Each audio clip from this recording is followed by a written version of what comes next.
মুস্তাফিজ পড়তে পাই। ঠিক আছে আপু, পড়তে বসতেছি। দূর খালি পড়া পড়া।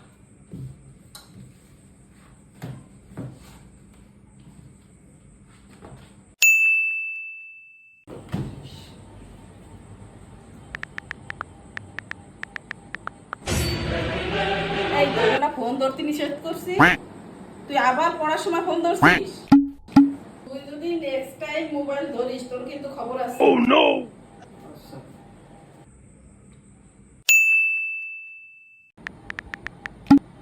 আবার